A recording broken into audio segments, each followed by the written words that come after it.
ang programang tumatalakay ng mga usaping may kinalaman sa pananampalataya sa Diyos. Ang pagtatanghal na sasagot sa mga katanungan patungkol sa banal na kasulatan. Reason to Faith. Anumang uri ng paniniwala na walang pinagbabatayang katunayan o ebidensya ay matatawag na palapalagay lamang. Reason to Faith deals with the evidence of our faith. Why we believe what we believe. Ito ang programang walang pinapanigan, ngunit mayroong tinitindigan. We don't take side, we take stand. Mula sa Reasons of Faith Media Ministry Studio, Manila, Philippines. Narito si Brother Melvin Sarmiento para sa Reasons of Faith Live. Isang mapagpalang araw ng Sabat sa lahat po ng aming mga suking taga-subaybay. Muli pong sumasapit sa inyo ang programang Reasons of Faith. Ngayon po ay araw po ng Sabado, December 5, 2020 sa ganap na alas 3 ng hapon.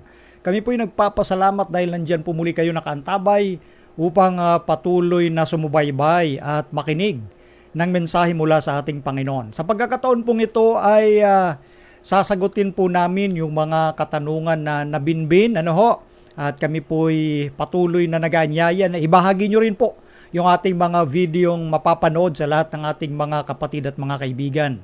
Ang programa pong ito ay tumatalakay ng usaping may kinalaman po sa ating pananampalataya. Why we believe what we believe, because faith without evidence is presumption. Ano man pong uri ng paniniwala o pananampalataya na walang batayan mula sa salita ng Diyos ay matatawag lamang nating palapalagay o dili kaya ay mga haka-haka. Bigyan po natin ng rason o ebidensya ang ating mga pananampalataya at yan po ay dapat manggaling lamang sa thus saith the Lord. Kung ano yung sinabi ng Panginoon, yun dapat ho ang matupad. Siyempre, kasama ko rin po ngayon ang atin hong mga technical sa pangungunan ng aking unikaiha, Princess Aliyah, at ganun din ni Micah Sarmiento na aking pamangkin. At ang programa po natin ay patuloy na nag-aanyaya po sa lahat ng atin hong mga kaibigan sa pananampalataya na pwede po kayo magtanong, basta dito po ninyo ilagay sa ating inbox sa Facebook page ng Reasons of Faith. Yung atin pong inbox, doon po yung mga katanungan, pwede rin dyan sa comment section below. Kaya lang minsan natatabunan kasi at minsan yung Facebook kasi nagfi-filter pag masyado ng marami yung mga comment kaya nawawala. Sayang naman yung mga nai-post yung tanong dyan sa comment section. Pero ganun pa man, pwede rin ninyong ilagay mas maganda sa ating Facebook page, sa inbox mismo ng Reasons of Faith. Sa atin hong announcement, yung ating palang mga estudyante ng Reasons of Faith Bible Institute Season 4.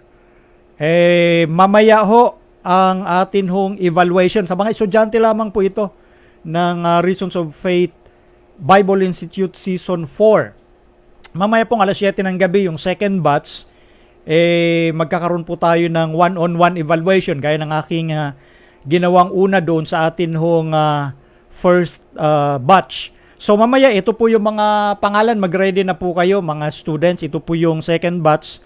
Babasahin ko po rito. Ito po yung wait. Gagawin nating isa. Nasaan na napunta yon? Ating evaluation para mamaya. Anyway, ba't nawala rito sa akin pong nailagay dito? Bagamat nandyan naman po sa ating ito. Eto.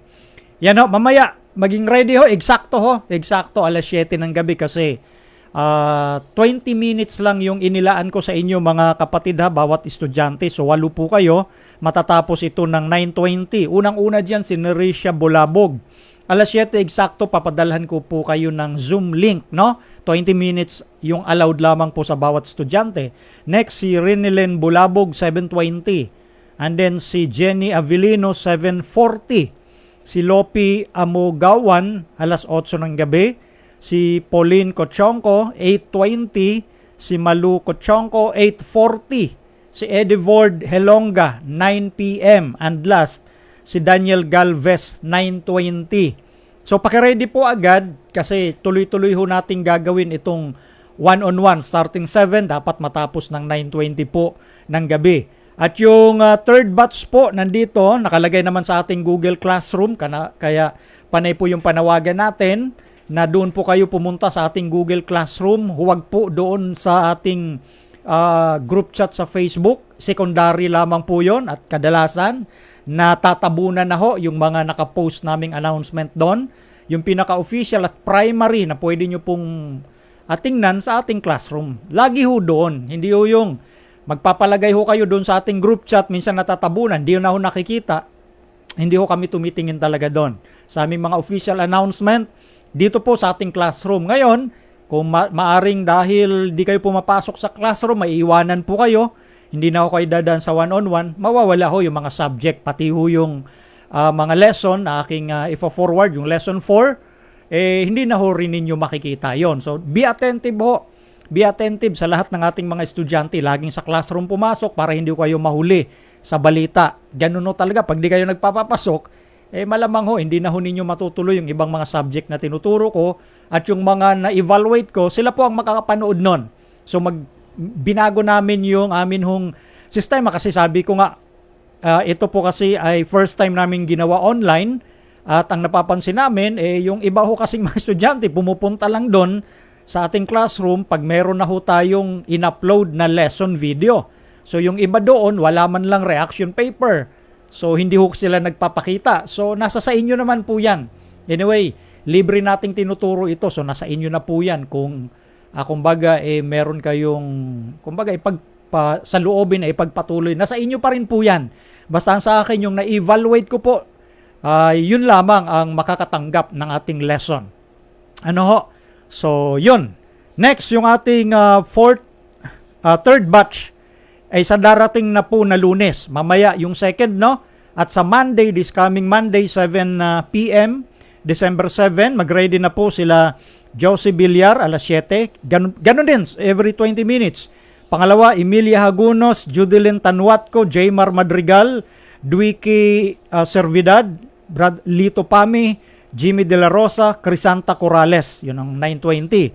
And then yung atin hong fourth batch sa darating namang Martes, magkasunod yan. December 8, alas 7 din ng gabi, Dennis Mabulak, Dennis Agruda, Robert Aviles, Alexander Tajud or Tahod, Misael Cañares, Ariel Mission, Bongga Agno, Mardem Lapinig. Yan po yung fourth batch. Then yung fifth batch sa darating na Webes, December 10, alas 7 din ng gabi, Jeneline Garcia, Edwin Lunado Jr., Maui Nunez, John Adami, Marlon Anthony, Rolly Tumaning, Marife Peamonte, at Jean Sena. So, ito po ay sa darating na Webes, alas 7 ng gabi, ang ikalimang batch. And then yung sixth batch, hindi pa sila napuno. Kulang pa ng 4. Pero mamaya titingin uli ako kung may nagpalista na huli doon. Yun na po yung atin hong mas kumbaga updated na patakaran ngayon dahil nangangapa ho kami talaga dahil online ito hindi kagaya nung season 1, 2, 3 na harap-harapan nakikita ko mga estudyante kaya alam ko kung nakakasunod o natututo. Kaya yun ang purpose ng one-on-one evaluation. Again, itong panawagan sa mga estudyante ko lamang po ito ng Bible Institute Season 4. Buong taon na pag-aaral po kasi ito ng Bible para may ituro natin, ma-upgrade natin yung understanding at knowledge ng atin hong mga kapatiran. This is an enriched program. Ito ay training sa mga kapatid ho. Exclusive lang po ito sa mga Seventh-day Adventists. Yun po yung atin hong panawagan. Mamaya alas 7, on time, be ready. Kailangan handa kayo gaya ng nangyari doon sa first batch. Nagawa naman namin ng maayos kahit may konting delay sa bandang dulo na pero naging maayos yung amin hong one-on-one evaluation doon sa first batch, no? So mamaya ready yung mga nabanggit sa atin hong second batch. And then yung ating announcement, may kapakilagay yung ating Spirit of Prophecy sa darating na pong Sabado, yung ating 7th episode. Diyan po natin gagawin. Bagamat ito ay online sa Pasig Seventh-day Adventist Church in cooperation with the Reasons of Faith Media Ministry. Again, ang atin hong YouTube channel, ayan po yung link, ROF Media Ministry. And then, ito po yung ina-announce natin, yung The Loud Cry Ministry na kumbaga ipapalabas din po doon yung atin hong Reasons of Faith videos dito po sa Kalakhang, Mindanao sa pamamagitan ng Loud Cry Ministry FM sa Mindanao, sa Kalakhang, Mindanao. Pakilagay Micah yung limang FM station nila sa Mawab, Davao de Oro, Quezon Bukidnon, Pagadian City, Baluyan Malalag, Davao del Sur at Bayugan Agusan del Sur. Yan po yung 5 Loud Cry Ministry FM station sa pangunguna ni Pastor Villaber. So ipapalabas nila yung atin hong Reasons of Faith program doon sa Kalakhang, Mindanao, at ako'y nagpapasalamat sa ating Panginoon. Nasa proseso na raw sila ngayon ng promotion. Salamat kay Brother June Montefalco at kay Brother Jeremy Balani na nakipag-ugnayan sa akin para may parating din yung atin hong mga programa doon sa kanilang station. Purihin ang ating Panginoon. Doon sa mga nagtatanong bakit ipapalabas yung Reasons of Faith doon, yan po ang purpose, ipalaganap ang ebanghelyo ng Panginoon. Okay? Yun po ang pinaka-main purpose. Ngayon, kung meron ho diyang mga political minded, yung mga negative mag-isip dahil narinig nila ang Loud Cry Ministry na ito, ako po, tiyanik ko mismo ito at ito po ay nasa 28 fundamental beliefs pa rin yung doctrine na tinuturo ng ating kapatid ho dyan. So, wala ho akong nakitang problema dito. Siguro yung iba nakinig ng chismis, kaya iba't naging negative yung dating sa kanila ng malaganap na programa sa Mindanao ng Loud Cry Ministry. So kailangan kayo mismo mag-research. Ako mismo napunta mismo sa lugar na yan. At yun ang aking unang tiningnan kung sila ba ay ang turo nila ay nakaayon pa rin sa ating fundamental doctrines. Yung tithes pa rin ba nila ay talagang binibigay sa ating conferences? Yes, of course. Yes, of course. So yan po, sa mga ibang walang alam, nakinig lang sa chismis, stop nyo na yung chismis. Ipalaganap natin ang ebanghelyo ng ating Panginoon. Yun ang masigit na maganda. At dyan, maririnig natin yung commendation ng Panginoon. Well done, good and faithful servant. Yun po ang aking ipinapaabot na kaalaman doon po sa ibang nagtatanong. Okay. Ngayon, gusto kong basahin dito yung mga maagang dumating. Ano? Sabi ko sa inyo, mga maagang dumating dito na live ngayon. Babasahin ko sila ang ating mga followers, John Gabriel, Rachel Villanueva Mendoza, Bonjour Shia Arnaiz, Brother Totoy Hernandez de Jesus, Sister Marilu Ronquillo Fernando dyan sa Japan, Brother Jaymar Madrigal, Brother Nards, Brother Leonardo Gaspan, Tess Monte, Dr. Viornopia, Judilyn Tanwatco, Brother Ronald Rindora. Anyway, naalala ko, kumusta na yung anak mo, kapatid, ha? Pinagpipray po namin yon. Sana nasa maayos siyang kalagayan, no? Yun ang pinagpipray namin. So, pakibalitaan kami ng update kung naging okay na yung anak mo, kapatid. At si Marlon Anthony, Dong Cyril, Arce Asor Gonzales, tamang-tama, kapatid. Ngayon ko sasagutin yung tanong mo, ngayon naka-line up. Brother Jun Juyad, Virgie Ruth Martinez Amian, Adelaida Trajano, Ninita Tech-On, at yung ibang hahabol po na magpa-pop up marahil pag nakita ko maya-maya. So dadako na tayo sa atin hong pagtalakay. Bago yon, tayo po muna ay magtatagubilin sa ating Panginoon sa pamamagitan po ng isang panalangin. Ama naming Diyos, kami po ay nagpapasalamat ng marami dahil niloob ninyo na makapagsaimpapawid muli ang programang Reasons of Faith ngayong araw pong ito ng Sabat, at dalangin namin, O Diyos, patnubayan kami ng inyong banal na Espiritu, lalo tigit ang mga nanonood at nagsusuri upang kanilang madama ang inyong malasakit at pag-ibig sa kanila. Ipagkaloob ang karunungan upang kami ay manatili sa pananampalataya at maging masigla na maging epektibo rin namang daluyan ang pagpapala ng inyong katotohanan sa aming kapwa. Pagpalain ang bawat isa at tulungan na manatili sa kapayapaan, protektado ng inyong mga piniling anghel at ang banal na Espiritu ang patuloy na nagpapalawig ng aming karunungan at pananampalataya. Ito po ang aming dalangin. Maraming salamat din sa pagpapatawad sa lahat ng aming mga kasalanan sa pangalan ng Panginoong Hesus. Amen. Okay. So, diretso na ho tayo dito sa pagsagot sa katanungang magaganda. Unahin ko na itong nabitin nung nakaraan pong linggo. Galing kay Brother Arce Asor Gonzales. Paki-flash mic, ha? Ito po ang tanong niya. Good PM, Bro Melvin. I had 2 questions po. 1. Matthew 6:20. Ano po yung mga treasures in heaven? Pangalawa, Matthew 27:3-4. Is Judas' repentance is a repentance for salvation? Thank you po and more power to your ministry. Praise God, Brother Arce. So, maganda yung tanong. Una, ano daw yung treasures in heaven? Yung kayamanan sa langit. At pangalawa, yung pagsisisi daw ba ni Judas, pagsisisi sa ikaliligtas? Yun ba yun? So, unahin muna natin yung una. Ito pong pinagkunan ng regarding sa treasures in heaven, mababasa natin sa Mateo 6:20. Ito ang sinasabi. Kundi mangagtipon kayo ng mga kayamanan sa langit, na dooy hindi sumisira kahit ang tanga, kahit ang kalawang, at dooy hindi nanghuhukay, at hindi nagsisipagnakaw ang mga magnanakaw. Sapagkat kung saan naroon ang inyong kayamanan, doon naman duroon ang inyong puso. So makikita natin dito yung contrast, no? Yung kayamanang pinag-uusapang kayamanan sa lupa na pwedeng sirain ng tanga at kalawang, at yung kayamanang ukol sa langit.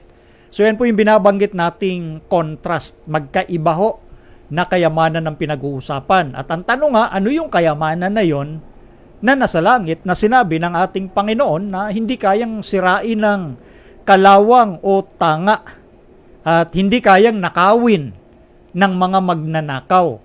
At yun yung sinabi ng ating Panginoon na magkaroon tayo ng kayamanan na yun. No? At yung punto nga, sabi sa verse 21, kung saan naroon ang iyong kayamanan, duroon naman ang iyong puso. So contrast yan. Kung ang kayamanan mong inipon ay nasa langit, natural ang puso mo'y nandoon. Pero kung ang kayamanang tinitipon mo ay sa lupa, naturalmente ang puso mo'y nandoon. Walang neutral ground po rito. Tandaan natin po sa pananampalatayang tinuturo ng Biblia, there is no such thing as neutral ground. Walang gitna. No? It's either doon ka sa isa o doon sa kabila. Walang middle ground. Dalawang bagay lang yan. Okay? So ngayon, eto. Gusto ko pong dalhin sa inyo yung parabola ng ating Panginoon para higit nating maintindihan yung pinag-uusapang kayamanan sa lupa at kayamanan sa langit. Ang ating Panginoon, madalas sa kanyang paghahayag ng kanyang ebanghelyo, dinadaan niya sa parabol. Kasi ang parabol o talinhaga, mas madaling maka-adapt doon sa mga nakikinig. Mas maiintindihan nila yung lesson. Hindi ito kagaya ng iniisip na iba, pag talinghaga, mahirap intindihin. Hindi ho, pinagaan nga ng Panginoon eh.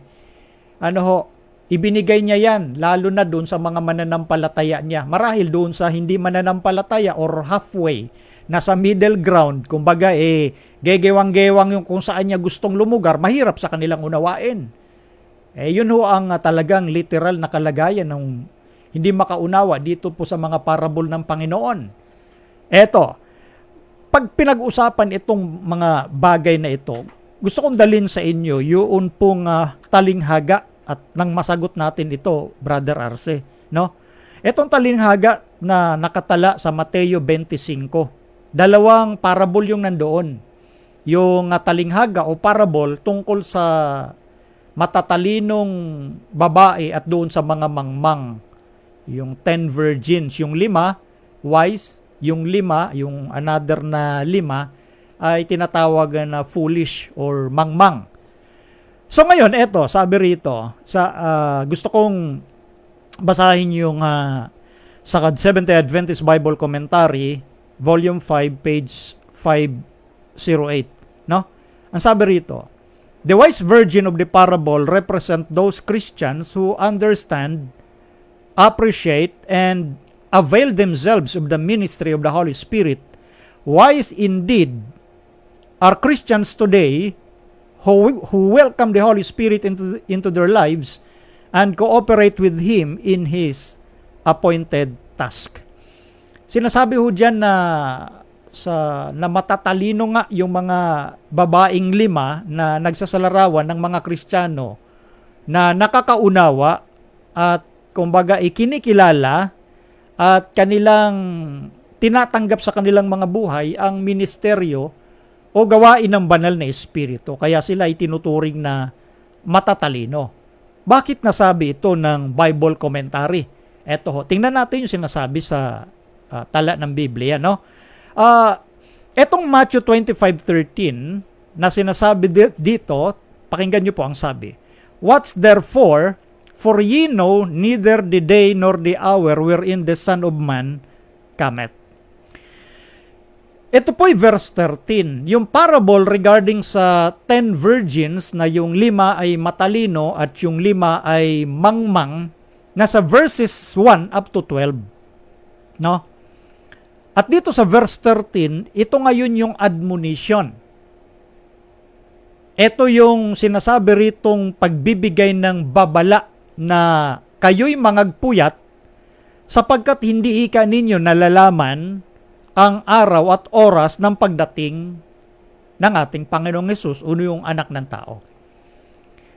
So, nabanggit ko kanina, dalawang uri ng parable.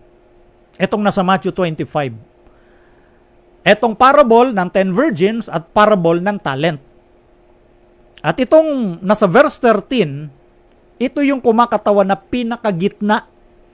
Dahil doon sa verse 1 up to 12, yun nga yung pagsasalarawan na yung 5 na matatalino at 5 mangmang. Anyway, pare-pareho po silang naghihintay sa ating Panginoong Jesucristo.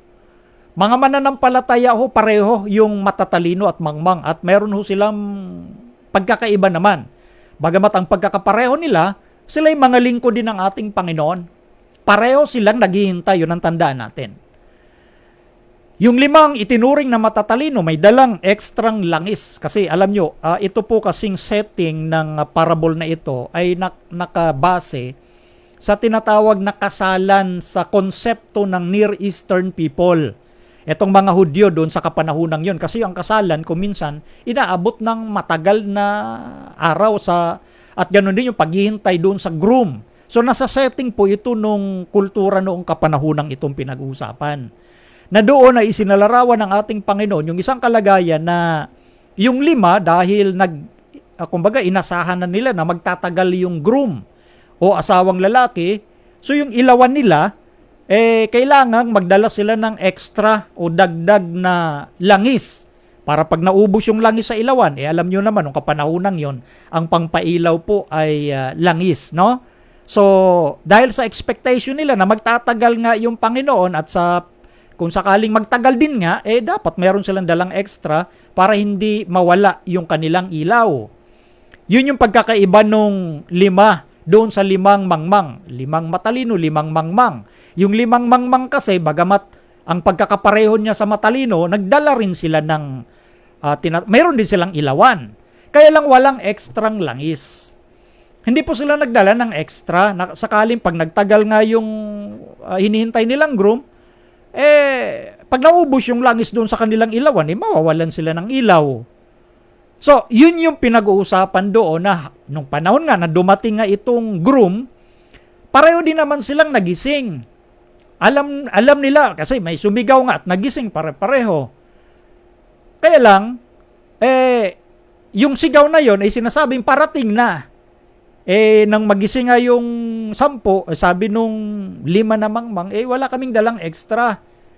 Hihingi sana sila doon sa matatalino. Sabi ng matatalino, eksakto na lang itong extra para sa amin.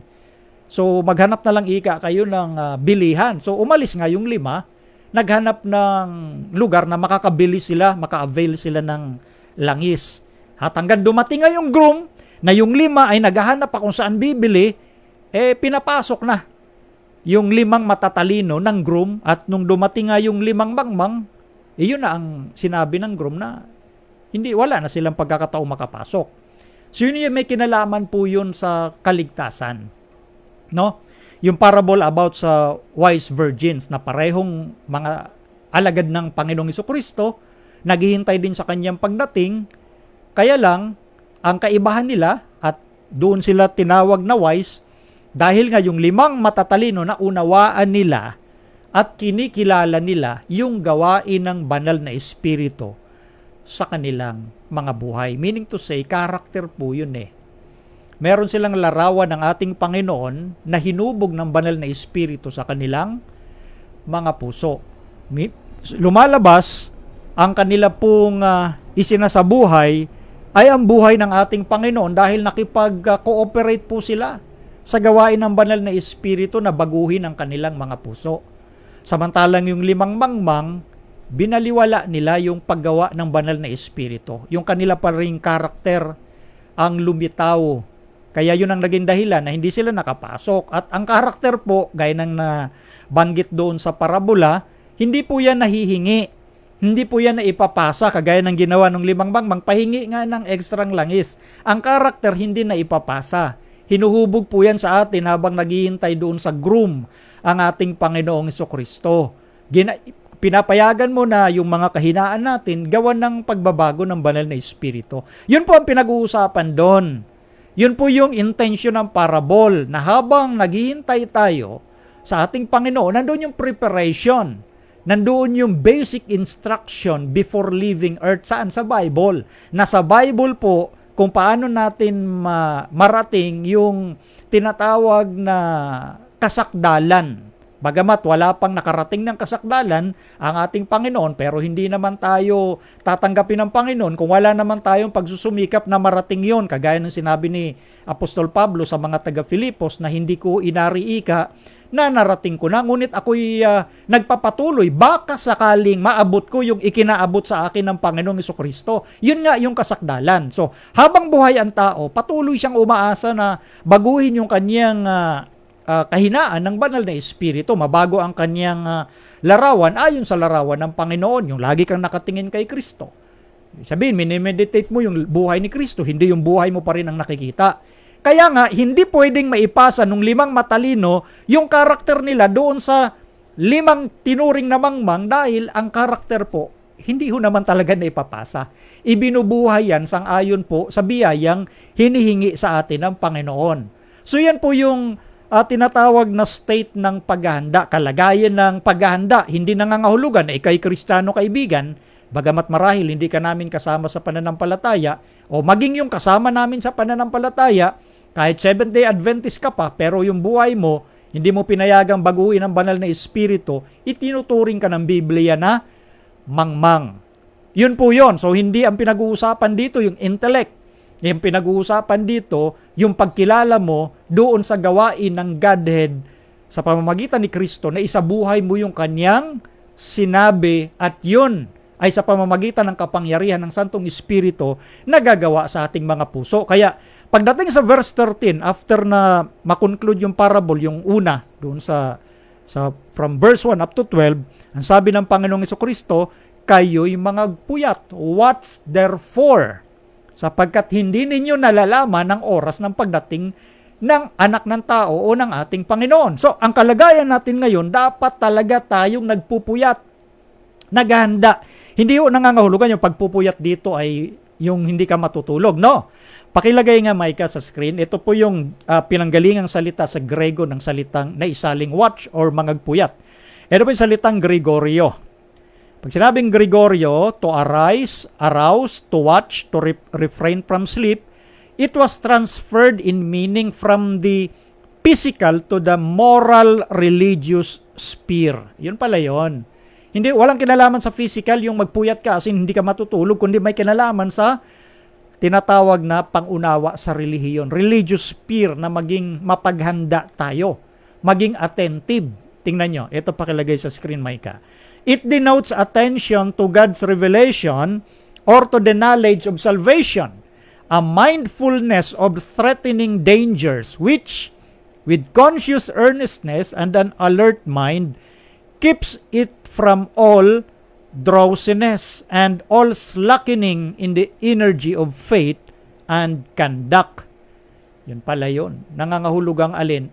Attention. Kaya ngayon yung salitang Gregong Gregorio. It denotes attention. Pagbangon. Yung lagi kang nakamasid. Ang nasa isipan mo ay yung kapanganiban ng iyong kapaligiran, lalo na kung hindi tayo handa sa mga nangyayari sa mga bagay na ito, spiritually speaking, para magising ka mula doon sa tinatawag na pagkatulog. Tapos yung Kristiyanong paantok-antok, drowsiness, at yung walang siglang pananampalataya, walang kasigla-sigla. So yun po yung panawagan, maging alerto. Yun ang sinasabi sa verse 13. It denotes the caution, pakilagay Micah, it denotes the caution needed against anxiety resulting from the fear of the loss of one's salvation, the worry over the salvation and preservation of others. So, yun ho, pag sinabi pala ring magpuyat, hindi lang basta sa sarili mo, kasama din yan yun sa gawain at pag-aalala mo ng kaligtasan ng ibang tao. Hindi lang para sa sarili mo. So kaya idinugtong from verse 14 up to verse 30, ito namang parable of the talent. So doon yung warning from verses 1 to 12, yung sa 13 nga, yung mangagpuyat kayo. Habang naghahanda, habang nagpupuyat, ito naman ang ipinangasiwa nung ikalawang parable sa parehong kapitulo 25. Pakilagay, Maika. Ito yun, verse 15. Basahin natin, ha? Verse 15. At ang isa'y binigyan niya ng 5 talento, ang isa'y 2, at ang isa'y 1. Sa bawat isa'y ayon sa kani-kanyang kaya. At siya yumaon sa kanyang paglalakbay. Verse 18. Datapwat ang tumanggap ng isa ay yumaon at humukay sa lupa at itinago ang salapi ng kanyang Panginoon. Verse 19. Pagkatapos nga ng mahabang panahon, ay dumating ang Panginoon ng mga aliping yaon at nakipaghusay sa kanila. 20. At ang tumanggap ng 5 talento ay lumapit at nagdala ng 5 pang talento na nagsasabi, Panginoon, binigyan mo ako ng 5 talento, narito. Ako'y nakinabang ng 5 pang talento. 21. Sinabi sa kanya ng kanyang Panginoon, mabuting gawa, mabuti at tapat na alipin, nagtapat ka sa kakaunting bagay, pamamahalain kita sa maraming bagay. Pumasok ka sa kagalakan ng iyong Panginoon. 22. At lumapit naman ang tumanggap ng 2 talento at sinabi, Panginoon, binigyan mo ako ng 2 talento. Narito, ako'y nakinabang ng 2 pang talento. At lumapit naman ang tumanggap ng 1 talento at sinabi, Panginoon, nakikilala kita na ikaw ay taong mapagmatigas na gumagapas ka doon sa hindi mo hinasikan at nagaani ka doon sa hindi mo sinabugan. At ako'y natakot at ako'y yumaon at aking itinago sa lupa ang talento mo. Narito, nasa iyo ang iyong sarili. 26. Datapwat sumagot ang kanyang Panginoon at sinabi sa kanya, ikaw na aliping masama at tamad. Nalalaman mong ako'y gumagapas sa hindi ko hinasikan at nagaani doon sa hindi ko sinabugan. Gayon pala'y, ibinigay mo sana ang aking salapi sa nagsisipangalakal ng salapi at nang sa aking pagdating ay tinanggap ko sana ang ganang akin pati ng pakinabang. 28. Alisin nga ninyo sa kanya ang talento at ibigay ninyo sa may 10 talento sapagkat ang bawat mayroon ay bibigyan at siya'y magkakaroon ng sagana. Ngunit ang wala, pati nang sa kanya ay aalisin sa kanya. 30. At ang aliping walang kabuluhan ay inyong itapon sa kadiliman sa labas. Diyan na nga ang pagtangis at ang pagngangalit ng mga ngipin. Yun, napansin niyo po yun. Eto yon, yung binabanggit sa next parable na parable of the talent. Habang naghihintay ka, katulad ng wise virgins, yung 5, habang naghihintay ka, at sana ginawa din ng 5 mangmang, no? Habang naghihintay ka sa ating Panginoon, sa kanyang pagdating, yung talentong ipinagkaloob ng Diyos, gagamitin natin yan habang naghihintay. Hindi po yung natutulog ka habang naghihintay. Yun yung karugtong ng parable na una, about 10 virgins. Habang naghihintay, gumagawa ka sa bukirin. Sa mga talentong ipinagkaloob ng Panginoon, iba't ibang talento meron tayo. Talento sa pangangaral, talento sa pagtuturo, talento sa pag-aawit, talento sa pamumuno sa iglesia, talento sa pangangasiwa, talento sa pagtulong, talento bilang mga missionary. So, ginagamit lahat yon, yung bawat talento na yon. Para habang naghihintay sa Panginoon, abala ka na ipinapangasiwa hanggang lumago yung talentong yon. Nakita nyo? Doon sa parable, binigyan yung isa 5. Yung isa 2. Yung isa. Isa na nga lang, hindi pa niya ipinangasiwa. Ginawa niya, itinago niya sa lupa. Meaning, tamad nga siya, kagaya nung sinabi nung Panginoon na siya nga ay tamad, masama. Hindi siya gumagawa, bagamat alam niya, Panginoon, yung nagbigay sa kanya. Yung 5 na binigyan, tumubo pa ng 5. At yung kanyang, pag binasa nyo po yung nabasa nating talata, yung sinabi nung 5 na tumubo pa ng 5, narito. Yun yung kanyang kagalakan na, kumbaga, ikinagalak na yung pinagkatiwala sa kanya ng Panginoon na maraming klase na talento na doble pa niya. Kaya nga, ang commendation ng Panginoon, tuwan-tuwa din sa kanya. At maging yung dalawa, ganon din, tumubo pa ng dalawa. Masasaya sila parehong gumagawa sa bukirin ng Panginoon habang naghihintay sa kanya. So ganon dapat natin na ipinapangasiwa at umaasa sa ating Panginoon na yung bawat talentong meron tayo, doon ang ating attention na gawin natin yon. So, sa parable na ito, makikita natin, una, doon sa parable of the 10 virgins, ang dinidiin doon, mga kapatid at mga kaibigan, ay yung tinatawag na personal preparation. Paano personal preparation?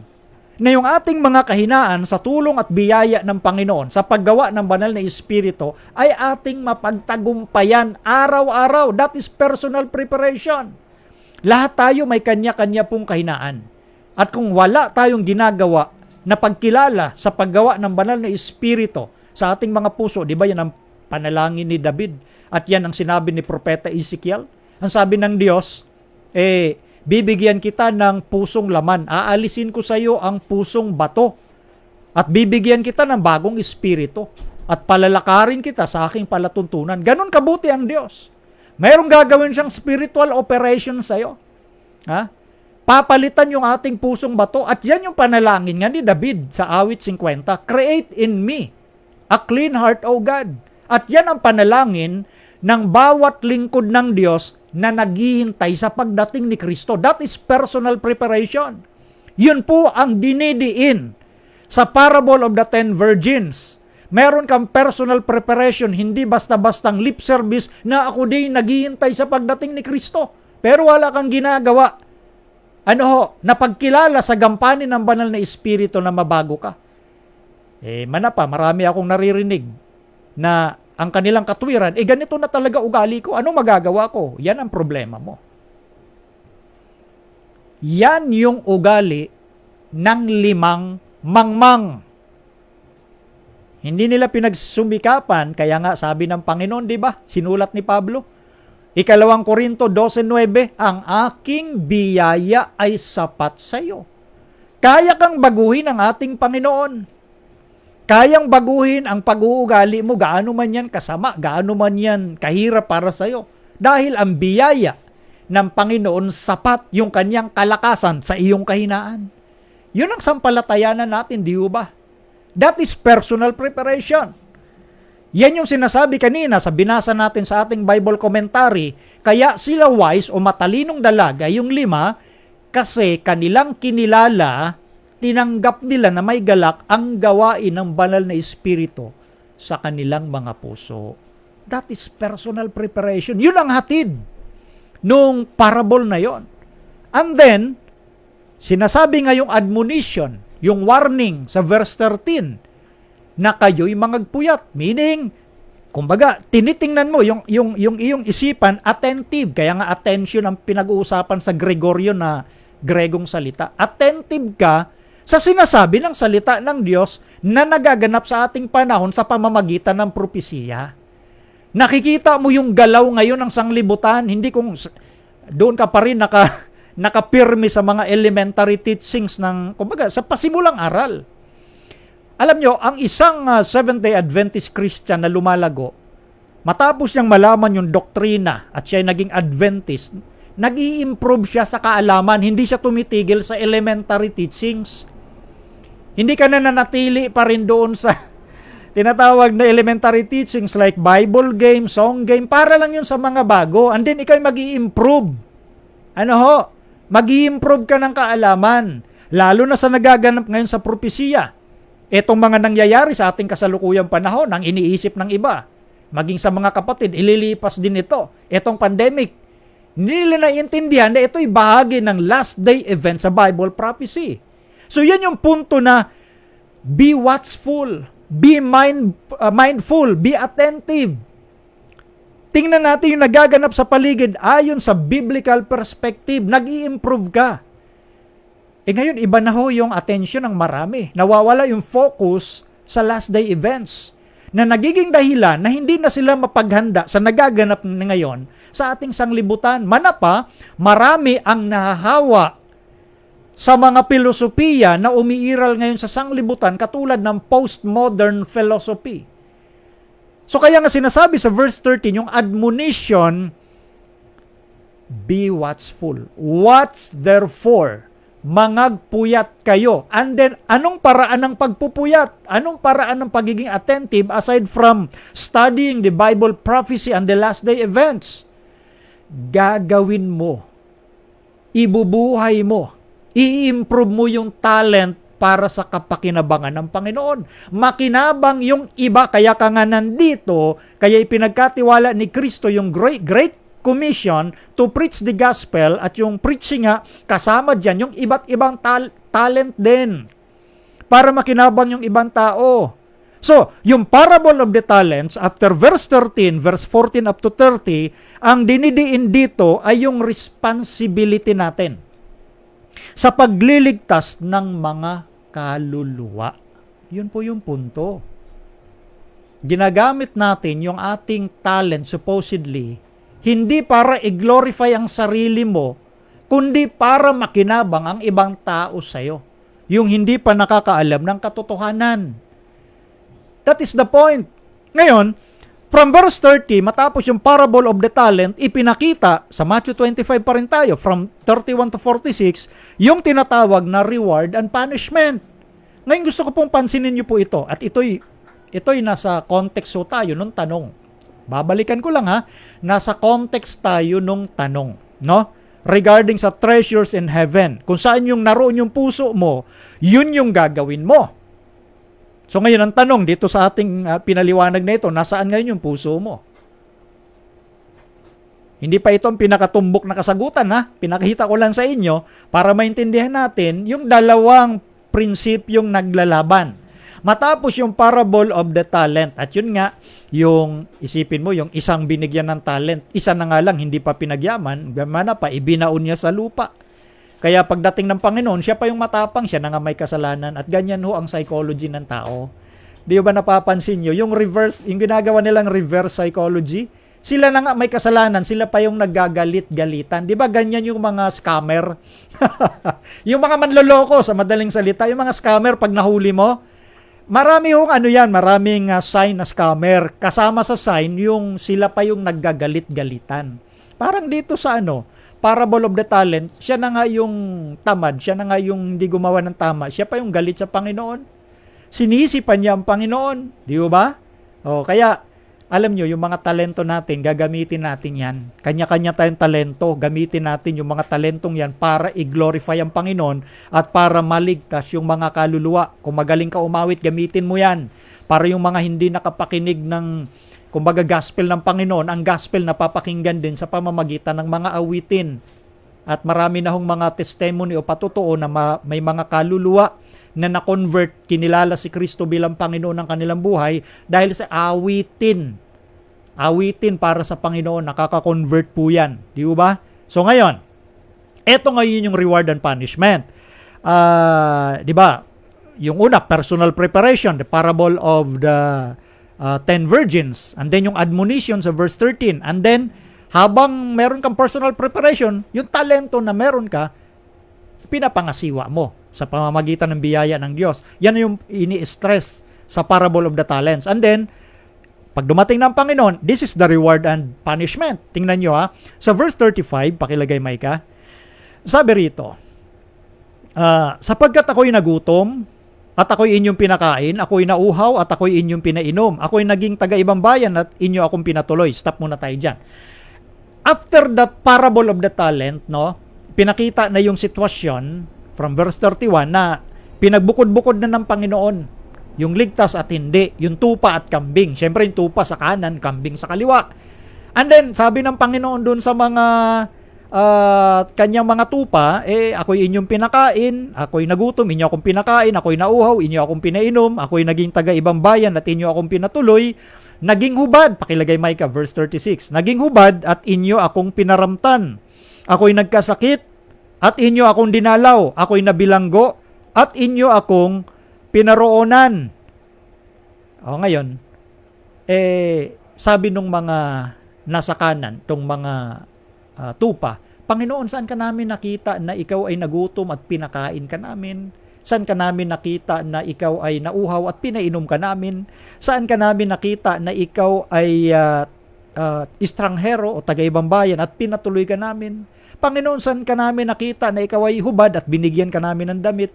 Panginoon, saan ka namin nakita na ikaw ay may sakit at kumbaga kami dumalaw, nabilanggo ka, at pinaroonan ka namin? Saan ka namin nakita? Sa verse 40. Ito, pakilagay, Maika. At sasagot ang hari at sasabihin sa kanila, katotohanang sinasabi ko sa inyo, yamang inyong ginawa sa isa dito sa aking mga kapatid, kahit sa pinakamaliit na ito ay sa akin ninyo ginawa. Nakita nyo yan? Kapag ginawa natin yung mga bagay na yun na nabanggit sa ating kapwa, ginawa na rin natin sa ating Panginoon. Kapag tayo po ay nagbigay, nagkaloob ng mga pangangailangan, ng nangangailangan, ginawa natin yun sa ating Panginoon. Mismo. Di ba? So ngayon, habang meron tayong personal preparation, nagmamatsyag tayo sa nangyayaring ito sa sanglibutan, naging mapagmatsyag tayo. Ginagamit natin yung ating mga talento, nakikinabang yung ating kapwa-tao. Ito po yung practical application ng gospel. Hindi yung basta nangangaral ka lang, kundi tumutulong ka rin, hindi basta umaawit ka lang, kundi may malasakit ka rin sa iba't ibang kapamaraanan, ano bang merong ginawa ka na naging pakinabang ka sa iyong kapwa. Ito po yung practical gospel na pinag-uusapan dyan sa Matthew chapter 25. Kaya dugtong-dugtong yan, isang kapitulo lang yan. So, dito natin nakita, and then yung reverse doon naman sa mga kambing, sabi ng Panginoon, kumbaga, ako'y nagutom, di nyo ako man lang pinakain, ako'y nauwaw, hindi nyo ako pinainom, ako'y naging hubad, di nyo man ako binigyan ng damit, ako'y nagkasakit, di nyo ako dinalaw, ako'y nabilanggo, hindi nyo ako pinaroonan. Magsasabi rin yung mga kambing na nasa kaliwa, Panginoon, saan ka namin nakita na ikaw ay gutom, uwaw, hubad, nabilanggo, nagkasakit? Sabi ng Panginoon, dahil hindi ninyo ginawa, kahit sa pinakamaliit na ito, hindi nyo rin ginawa sa akin. So, ito yung practical application ng gospel. Hindi lang yan theory, kundi isina sa buhay mo na naging dahilan, na naging kapakinabangan ka sa iyong kapwa. Ito po yung pinag-uusapan dito sa Matthew chapter 25. Kompleto po yan. Personal preparation, admonition or warning, and then yung talento ginagamit sa kapakinabangan ng kapwa. Diyan papasok yung reward and punishment. Yan ang sinasabi sa Matthew 25. So ngayon, eto na. Ito po yung konteksto ng pinag-uusapan dito na nung sinabi ni Kristo, saan mo ngayon iniipon yung kayamanan mo? Pag sa lupa, kinakalawang at nagkakaroon ng tanga at ninanakaw, nagmagnanakaw. Sa langit, na walang kakayanan yung tanga, yung kalawang, at lalong walang kakayanan yung magnanakaw na nakawin yung inipon mong kayamanan sa langit. Ano ngayon yung pinag-uusapang kayamanan sa langit? Tandaan ninyo sa verse 21 ng chapter 6 kung saan ang iyong kayamanan, doroon ang iyong puso. That is practical. Ang ating Panginoon, napakaganda yung kanyang practical explanation ng gospel. So nasaan ngayon, kaibigan o kapatid, ang iyong kayamanan? Kapag kung saan ang puso mo, doon ka gagawa O ngayon, ano yung nilalaman ng puso mo ngayon? Panglupa ba o panglangit? Ano yung ginagawa mo ngayon sa kasalukuyan? Panglupa ba o panglangit? Ano yung nasa puso mo ngayon? Panglangit ba, panglupa? Sa tanong na yun, napakaganda yun na kayo rin. At ang bawat isa sa atin ang makakasagot. Tingnan nyo. Babasahin ko sa writings na Ellen White, Our High Calling, page 196. Ito ang sinasabi. Laying up treasure in heaven will give nobility to the character. It will strengthen benevolence, encourage mercy, cultivate sympathy, brotherly kindness, and charity. It will unite the soul of man with Christ by links that can never be broken. You may lay up for yourselves treasure in heaven by being rich in good works, rich in imperishable and spiritual things. Sapol. Yan po yung sa kasagutan, kaibigan. Kaya sinadya ko po na isa-isay yung Matthew chapter 25 kasi kung saan naroon ang puso ng tao, doon duroon. Kung saan yun naroon ang kanyang kayamanan, duroon ang kanyang puso. Ito palang kayamanan sa langit. Ito pala yung sinasabing mabuting pag-uugali na nakakatulong ka sa ating kapwa, mahabagin ka, gumagawa ka ng kabutihan dahil sa biyaya ng Panginoon, inuugnay yung iyong kaluluwa kay Kristo na ang ugnayan na yan ay hindi mapuputol. Yan yung pag-iipon mo ng kayamanan sa langit sa pamamagitan ng kayamanan ng mabubuting gawa. Kayamanang hindi nasisira, ito yung mga spiritual na bagay na iyong ginagawa. Yan po yung kayamanang ukol sa langit na hindi kayang nakawin.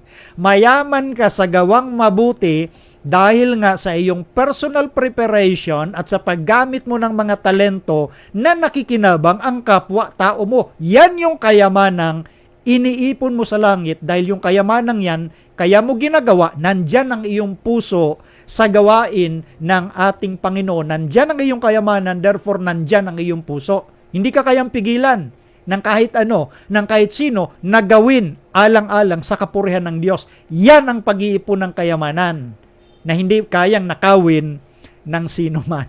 O, di ba? So, buo nating sinasagot para maintindihan natin yung tinatawag na contextualization. Ganito kaganda yung pag-aaral ng contextualization ng Bible. Sinamahan pa natin ng Spirit of Prophecy writings. Ito ay para sa mga Seventh-day Adventist coming from Mrs. Ellen White mismo. Okay? So, yun po yung ating sagot doon. Yung pangalawang tanong niya, yun ba yung pagsisisi ba ni Judas ay pagsisisi yun sa ikaliligtas? Basahin muna natin yung Matthew 27 verse 4. Ang sabi dito ay ganito, na sinasabi, nagkasala ako sa aking pagkakanulo sa dugong walang kasalanan. Datapwat kanilang sinabi, ano sa amin? Ikaw ang bahala niyan. And then, yan ang sinabi ni Judas, no? Yan ang sinabi ni Judas. Inamin niya, nagkasala ako.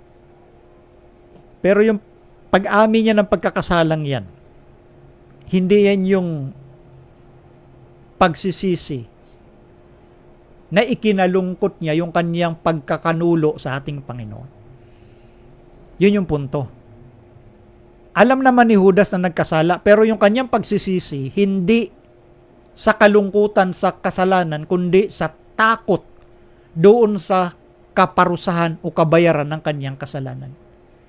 Pero kung lubusan niya sanang ipinagkatiwala sa Panginoon, pareho lang naman sila ni Apostol Pedro. Si Pedro ganun din, ipinagkanulo niya ang ating Panginoon. Pareho lang sila ng degree ng pagkakasala eh. Pero si Apostol Pedro, nung nagkasala siya sa ating Panginoon, matinding pagsisisi, umiyak ng husto dahil sa kanyang kalungkutan na bakit niya nagawa yung kasalanang yon na pagkakanulo sa ating Panginoon.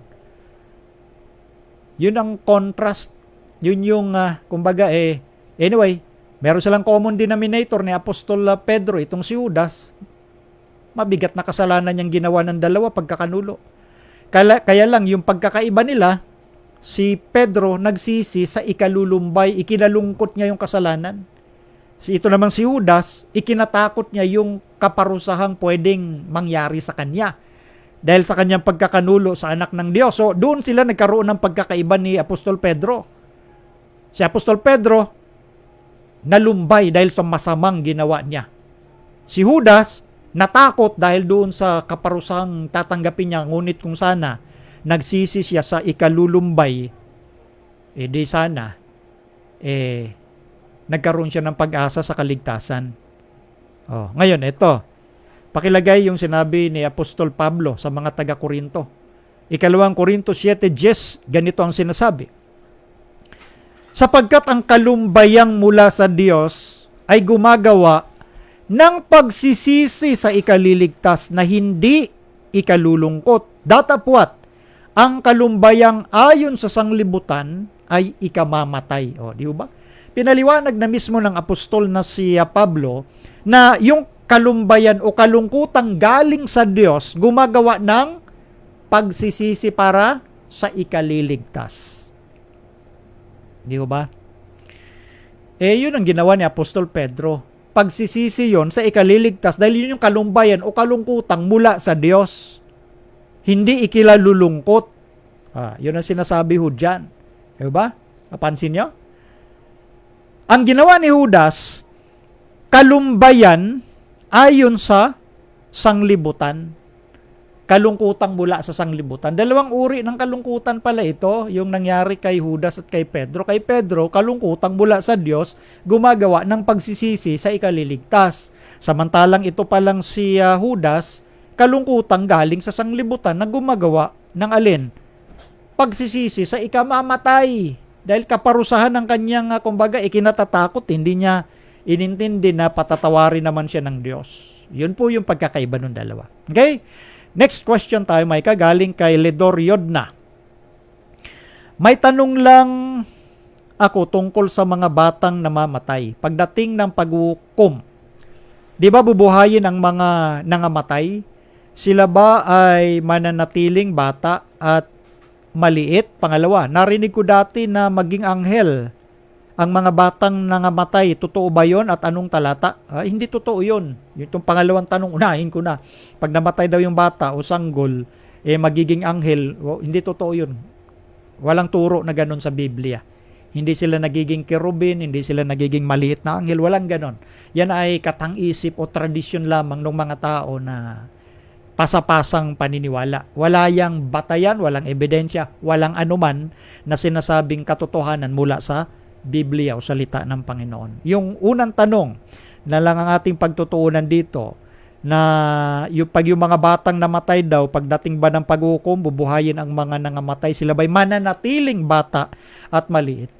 Siyempre, bata silang namatay at kumbaga pipresume ko na itong tinatanong niya, yung mga sanggol, natural, hindi ibig sabihin na pag binuhay sila, malaki na agad sila.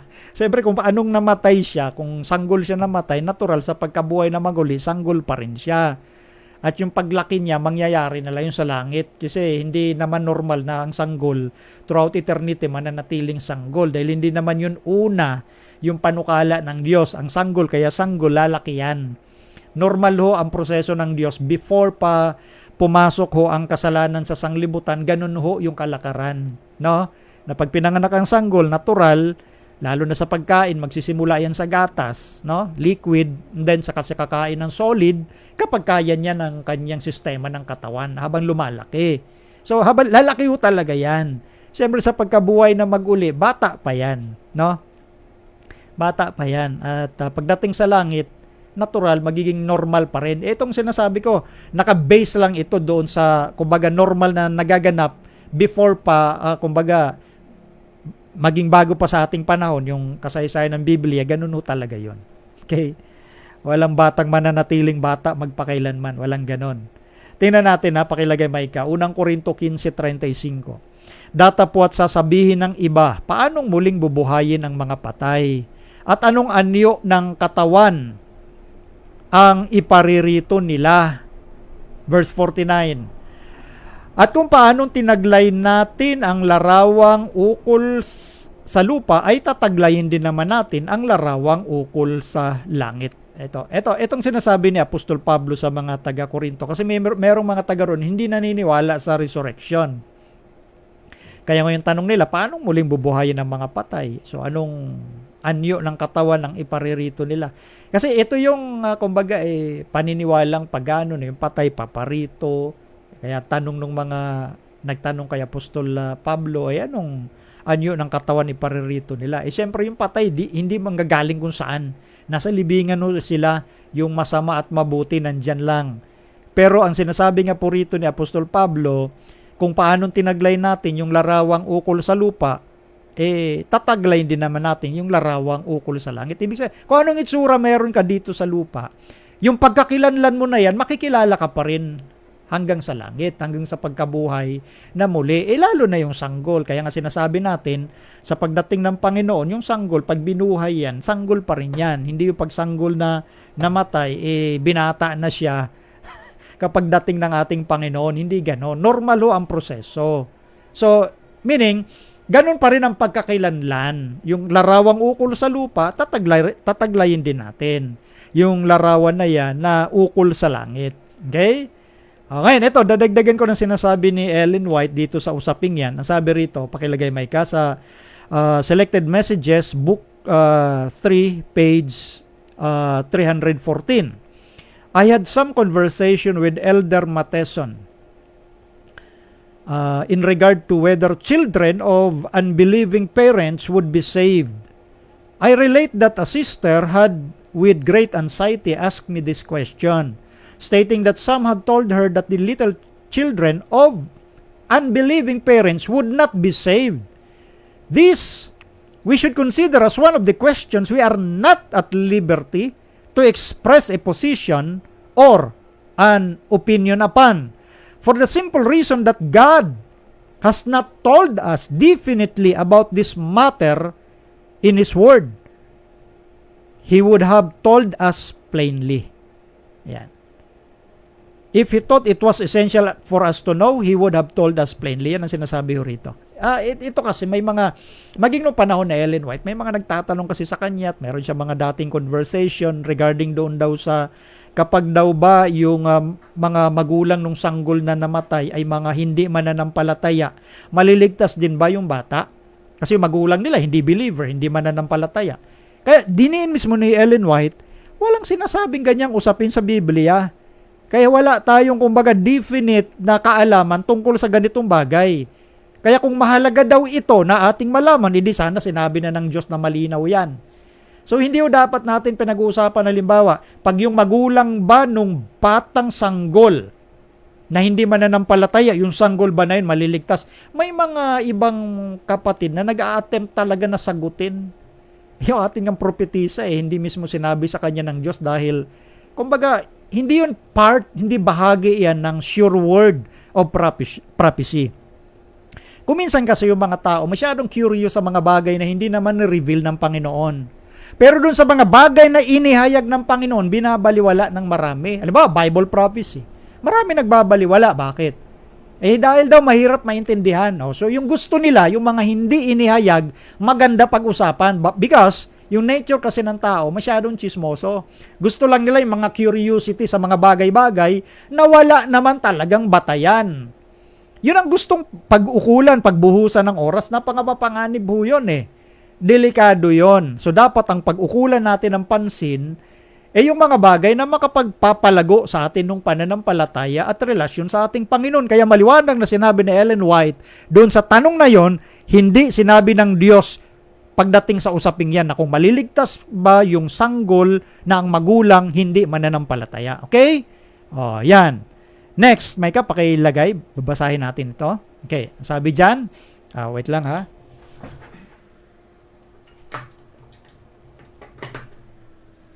Eto. Ang sabi rito, again, ni Ellen White, ito ay may kinalaman ito kasi sa, napansin nyo yung headings, Children in the Resurrection Lines penned on the death of the child of Mrs. White's twin sister. Ito yung naisulat ito ni Ellen White kasi yung nung panahong ito, namatay yung anak nung kanyang kambal na kapatid. Kambal nga. Redundancy, pasensya. Sa Selected Messages, Book 2, page 259, ang sabi dyan, Our fondest hopes are often blighted here. Our loved ones are torn from us by death. We close their eyes and habit them for the tomb and lay them away from our sight. Next. As the little infants, ito na yung sanggol, come forth immortal from their dusty beds, they immediately wing their way to their mother's arms. They meet again, never more to part. But many of the little ones have no mother there. We listen in vain for the rapturous song of triumph from the mother. The angels receive the motherless infants and conduct them to the tree of life. Jesus places the golden ring of light, the crown upon their little heads. God grant that the dear mother of Eva may be there, but that her little wings may be folded upon the glad bosom of her mother. Ito ay isang sulat naman ni Ellen White. Ito ay patungkol nga doon sa, siyempre, pagbibigay ng pag-asa doon sa anak ng kaniyang kapatid na namatay, no? Na sinasabi dito, yung mga sanggol na ito sa pagdating ng resurrection o pagkabuhay na maguli, kumbaga, lilipad sila patungo sa kanilang mga nanay. Ililipad sila patungo kumbaga sa kamay ng kanilang mga nanay. Magkikita muli sila, di ba? Pinaghiwalay sila ng kamatayan. So sa pagkabuhay na maguli, yung sanggol na yun mabubuhay, ililipad patungo sa kanyang nanay. At hindi na mangyayari pa yung paghihiwalay. Pero, sinasabi din dito na merong mga sanggol na walang nanay sa pagkabuhay na muli. At sinong nangangasiwa sa mga baby o sanggol na walang nanay doon sa langit? Etong mga anghel ng Diyos. Yung mga anghel mismo, dadalhin yung mga sanggol doon sa punong kahoy ng buhay. Ang ganda, di ba, ng pag-asa? Na sinasabi po rito sa writings na ito, at ilalagay mismo ng ating Panginoon yung golden ring of light, no? Yung crown sa kanilang mga maliliit na ulo, sanggol nga di ba? So maganda sana kung nandoon yung kanilang mga nanay, mag-fold ng kanilang mga wings. Sa sa vision mismo na Ellen White. So iba naman ito doon sa binasa natin kanina, kasi kanina yung mga tanong yon patungkol doon sa sa kung maliligtas ba yung sanggol na ang magulang ay hindi mananampalataya. Yun, walang sure word yon of prophecy. At sabi ni Ellen White, hindi pinakilala ng Panginoon. Pero dito naman sa isang bahagi ng ipinakita kay Ellen White, may mga sanggol din pala sa langit na wala yung kanilang mga magulang. Di ba? So meaning hindi ligtas. So sino ang mga ngasiwa sa mga sanggol na walang magulang sa langit? Yung mga anghel. So ito sinabi pagdating sa bagay na ito. Pero hanggang doon lang yon. Okay? Maging maliwanag tayo doon. Hanggang doon lang yung sinabi dyan. Huwag na nating masyadong ipagdiinan pa yung mga gusto ng ating mga sarili. Next na tanong. Galing naman kay Brother Felix Amoncio, isang napakahusay na pintor dyan po sa bahagi ng Angono. May tanong ako, bro, noong nilikha ng Diyos ang tao, maganda at matangkad, walang kapintasan. Nung nagkasala, ang tao ay nagbago. May itim, may pandak na, may kapintasan na. Ang tanong ko, bro, ibabalik ba ang original ng anyo ng tao? Tulad nila Adan, ang itim na tao ay maging puti o maputi na. Ganda ng tanong, no, ni Brother Felix. Ganito yan. Ganito yan, kapatid, no. Pagdating sa pagkabuhay na maguli, kumbaga, ang Diyos kailanman hindi lumikha ng yung hindi maganda. Kaya napakaganda ngayong lesson natin ngayon, no, na pag pinag-usapan yung appreciation ng kagandahan, ang Panginoon ang unang-unang lumikha ng kagandahan. Walang pangit na itsura ng tao, lahat maganda. Walang kumbaga mas inferior o mas mababang klase ng pagkatao, gaya ng nabanggit mo na mayroon talagang mga pandak, small people, malalaking tao, magkakaiba. Ito yung resulta na kasi ng kasalanan. So sa original na paglikha ng Diyos, wala naman talagang ganyan. Lahat ay pare-pareho at magaganda. Walang iba't ibang kulay ng balat. Nangyari lang yan simula nga ng pagkakasala dahil iba't iba na yung naging dako na pinuntahan ng bawat lahi ng tao. Iyan po ay sa pagsasalarawan ng Biblia, particular sa Genesis chapter 11, kung paanong nagkaroon ng iba't ibang wika. Therefore, ang magkakapareho at nagkakaintindiyang wika, silang nagkakasama-sama. Yun ang pinagsimulan ng mga grupo-grupo at sama-samahan ng iba't ibang lahi sa ating sanglibutan. Pero maganda yung concern sa pagkabuhay na maguli ba? Ano ba yung sinasabi? Tingnan natin sa Biblia, no? Unang Korinto 15:42. Sabi rito ay ganito. Gayon din naman, ang pagkabuhay na maguli ng mga patay, itinatanim na may kasiraan, binubuhay na maguli na walang kasiraan. Napansin niyo po yun sa verse 42. Sa resurrection o sa pagkabuhay na maguli, dito sa lupa kasi may kasiraan, corruptible, dahil nga sa kasalanan. Yun mismo ang sagot ng Biblia. At sa pagkabuhay na maguli, wala ng kasiraan. Incorruptible na. So yung nakikita natin sa palagay natin ay corruptible na mga may kasiraan, sa pagkabuhay na maguli, mawawala na yun. Yun ang tiyak po ng Biblia. Kasi kumbaga sa tingin natin, kapintasan yung hindi magandang kulay, kapintasan yung maliit na kumbaga maliit na tao, kapintasan. Sa pagkabuhay na maguli, wala na hong ganun. No?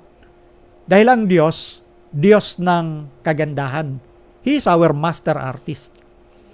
Siya yung tinatawag na ating Panginoon na napakahusay na pintor kagaya ni Brother Felix Amoncio. No? Sa pagdating ng ating Panginoon, ang Panginoon, ang ganda ng ginawa, tingnan nyo sa creation, nilatag niya muna yung, yung lugar na paglalagyan sa tao. Nandyan yung kapaligiran, yung Garden of Eden, magagandang burol, magagandang punong kahoy, mga pagkain, mga hayop. Nandyan, nilatag na niya bago niya likhain yung tao sa ika-6 na araw. Kumbaga parang isang master artist, nandyan muna yung canvas. Niready niya. Sa kanya ngayon, sinimulang iguhit yung kanyang masterpiece. Ganun ang Panginoon eh. Kaya ito yung kasagutan ho ng Biblia kung bakit nangyayari yung mga ganitong bagay sa mundo, na ito yung sa lesson na nabanggit ko. Dito sa sanglibutan, hindi makita yan ng mga sinasabing marurunong na tao. Yung mga nagsasabing scientifico o scientist, no? Ito ang pagkakamali kahit ng ating mga kapatid na mananampalataya, no? Iniisip nila pag evolution, science o mga scientist, mali. Ang evolution is not science. It is also a religion. Ang tunay na science ay yung mga tao na naniniwala na may Diyos na lumikha. That is true science. Pag sinabing scientist, Diyos mismo yan. Siya ang nagbibigay ng tunay na science. Pag sinabi kasing science sa Greek, gnosko o ginosko, ibig sabihin yan, kaalaman, knowledge. Sino bang nagbibigay ng tunay na knowledge? Ang Diyos. Paano natin malalaman yung tunay na kalagayan ng sanglibutan kung yung mga nagsasabing matatalinong tao sa mundo hindi naniniwala na may Diyos? Hindi naniniwala na may Creator. Kaya ang kanilang tingin, ang kanilang tinatawag na pag-aaral hanggang dito lang sa alabok sa lupa. Nakatingin lang sila sa kapwa. Hindi nila tinitingala ang mata nila sa langit.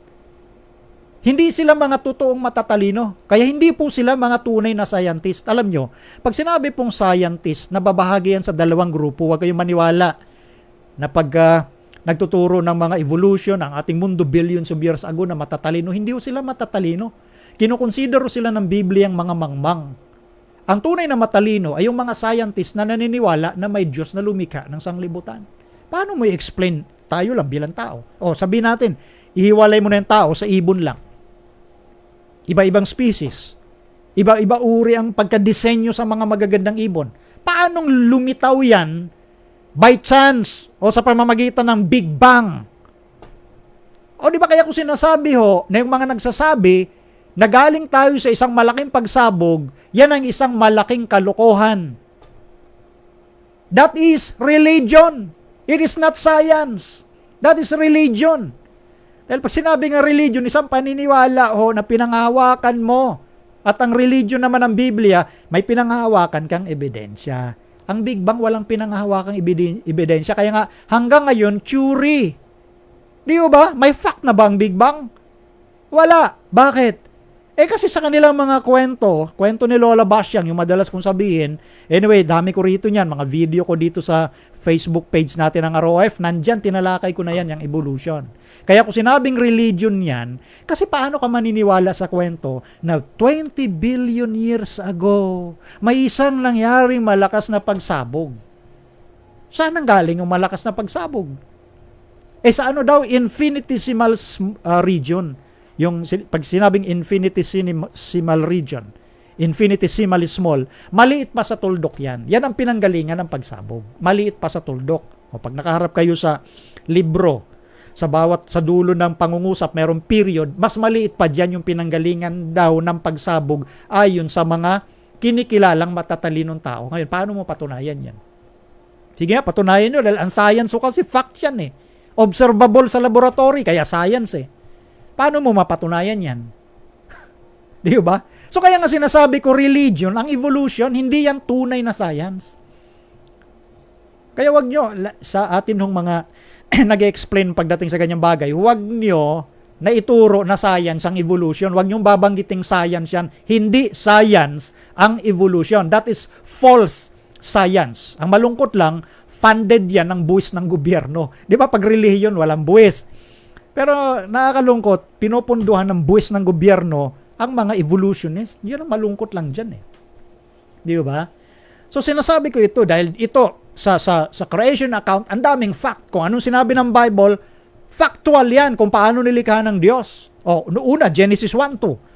Madalas ko nating sabihin. Ito, nabanggit ko lang ito kasi nga dito sa mga tanong na ito, no? Sa mga tanong na ganito na tinutuya nila na sa pagkabuhay ba na maguli, yung mga itsura at kulay ng mga tao, hindi na ba ganon? Magiging maganda na ba? Siyempre, sa mga nagsasabing matatalino daw sila, hindi totoo yan kasi there is no such thing as resurrection because in the first place, there is no God. Kaya ko napunta sa ganung punto yung dinugtong ko dito sa tanong. Dahil doon sa mga nagsasabing marurunong. Marurunong sila dahil dito lang ang kanilang isipan. Hindi lumagpas doon sa vertical level. Pang-horizontal lang sila. At yan ang sinasabi mismo ni Apostol Pablo. Yung mga tinuturing na marurunong ng sanglibutan, hinihiya yan ng mga tinuturing na mangmang ng sanglibutan. Bakit? Ito yung pinutol ko pansamantala. Ang factual, isang example sa Bible kung bakit totoo yung science ng Bible at ang Bible ang true science. Ang religion ng Panginoon, hindi yan laban sa science kasi Diyos nga ang pinanggalingan ng science eh. Haba sabi ng Bible, Genesis 1:2, and the Spirit of God moved upon the face of the waters. Meaning to say, bago maporma yung earth natin, balot ito sa tubig. Kaya nga doon sa pagsasalarawan sa Genesis creation account, pinaghiwalay ng Diyos yung tubig sa kalawakan, yung tubig sa lupa. Pinaghiwa-hiwalay niya. Kaya meron tayong, kumbaga sa kalawakan, pinanggalingan ng ulan, meron tayo sa dagat, sa ilog, sa mga bukal, hiwa-hiwalay yan. May boundary yung dagat kung hanggang saan lang siya nandun. Sinasabi natin yan dahil doon sa tinatawag na pagkatuklas ni isang creation scientist na si Robert Gentry nang tinatawag niyang radiopolonium halos. Ano yung radiopolonium halos? Yun po ang sabi ng scientist na ito nung in-interview siya. Yan ay isang tinatawag na kumbaga isang element na may buhay na ang element na yan na may buhay kapag nasa isang lugar siya na napakainit, hindi siya mabubuhay, ilang minuto lang patay na yan. Ngayon ito. Ang sabi ng evolution, after that Big Bang 20 billion years ago, nag-create ng mga planet, tapos yung planeta daw nating Earth, napakainit. Napakainit. Yun yung sinasabi sa mga biology books. Ang ating Earth daw napakainit. And then, for about 4.6 billion years, umulan torrential rain. Umulan ng umulan, walang patlang torrential. And then nag-create ng ocean. At mula sa ocean, yung mainit na kapaligiran daw natin nun, naging ocean. At mula doon sa mga, kumbaga pagsasama ng rocky kasi yung mabato, yung ating planeta daw noon. At mula doon sa mga substances, sa bato, sa tubig, doon nagmula yung mabagal na evolution from microorganism. Siyempre, micro, maliliit na organismo. Doon nagsimula yung buhay. Nag-evolve. At yan yung pinagmula ng halaman, hayop, at tao. Ngayon, patunayan nyo nga yan. Is that science? No, it's not science. It's a religion because it is a belief. Belief na walang patunay. Ngayon ito, balik tayo dun sa sinasabi sa pagtuklas ng creation scientist na si Robert Gentry, no? Doon sa aking presentation, mga documented yun, makikita ninyo. Ito, nire-recite ko na lang. Ang sabi sa Bible, sa Genesis 1:2, and the Spirit of God moved upon the face of the waters. Kasi ng ating earth, bago likhain, tuho-buho, sabi sa Hebrew. Without form and void. Nababalutan ng tubig, kaya inayos ng ating Panginoon sa kanyang creation.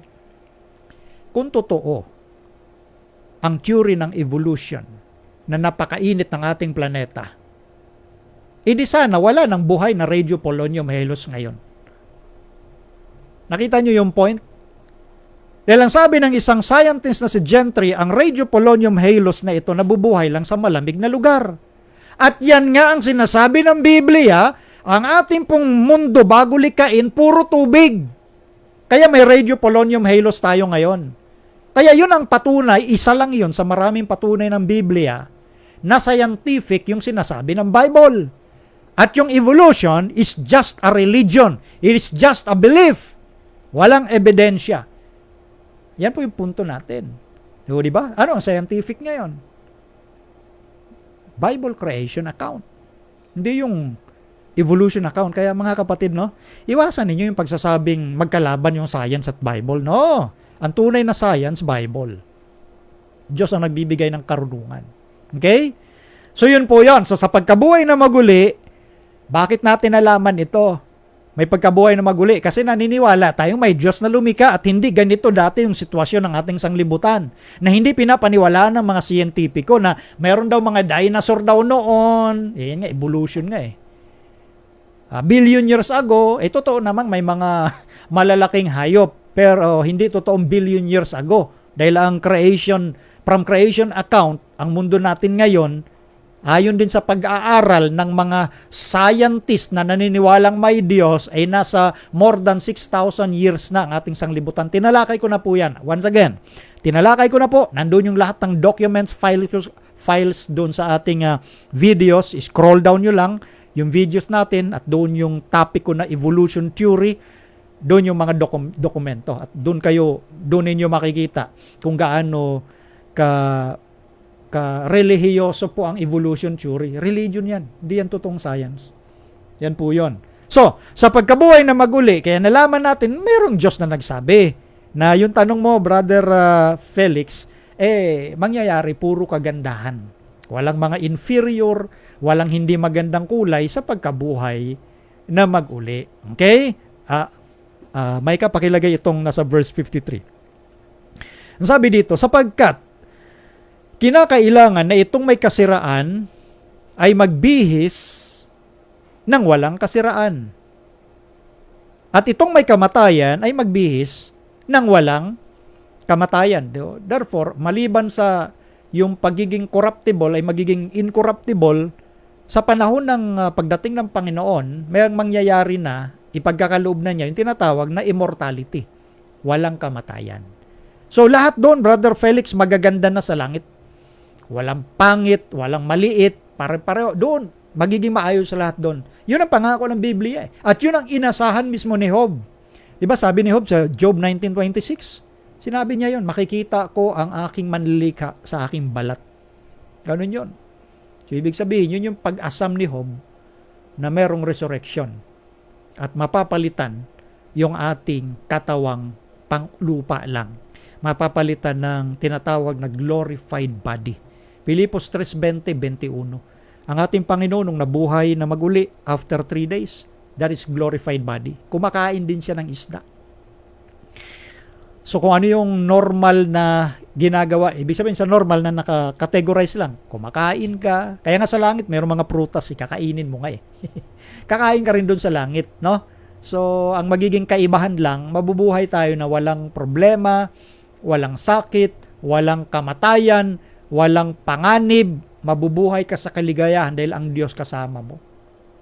At doon mangyayari na, kumbaga, hindi mo maipaliwanag yung sobrang kagalakan at walang katapusang pagpupuri, kaligayahan kasama ng ating manlilikha at tagapagligtas. Yun, kaya wala ng pangit. Lahat doon magaganda. Sabi nga naman nila, beauty is in the eye of the beholder. Sino bang nag-create ng beauty? Di ba, Panginoon? Ang nagpapangit nitong creation ng Panginoon, ang kaaway. Kaya may pangit to talaga. Huwag niyong sabing walang pangit. Meron talagang pangit. Ganun yun dahil sa produkto nga ng kasalanan ng ginawa ng sanglibutan. Bago nagkaroon ng kasalanan, yung mga dahon, hindi nalalanta, hindi natutuyo. Pag nalanta ba dahon, maganda pa rin. Siyempre, pangit to talaga yan. So, nangyari yung kapangitan dahil nga sa kasalanan. Pero ibabalik yung beauty na yan dahil ang Diyos, siya po yung master ng paglikha ng kagandahan o beauty. Sa ngayon, may pangit to talaga na creation. Kumbaga, magpakatotoo lang ho tayo dahil diyan tayo tinuturuan ng Biblia. Hindi yung tinuturuan tayo mambola. Huwag kayo maging mga bolero. Kung may pangit, pero gaganda yung mga yan pag sila'y sumampalataya sa Panginoon. Ganun o talaga. Siyempre, pero hindi ho natin sinasabing pwede ka manlait. No.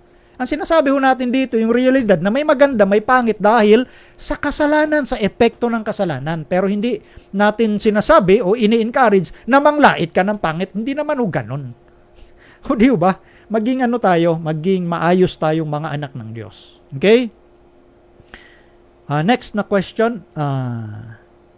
Sige, ito Micah, kay Danny Santos. Nasagot na natin to.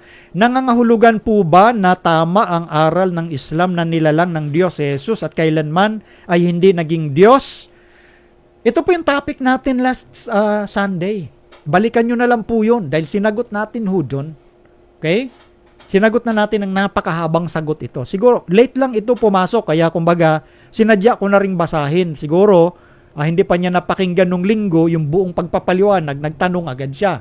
So, nung napakingganan niya, yun nga, i-refer ko na lang ho kayo doon, yung video natin last Sunday, no?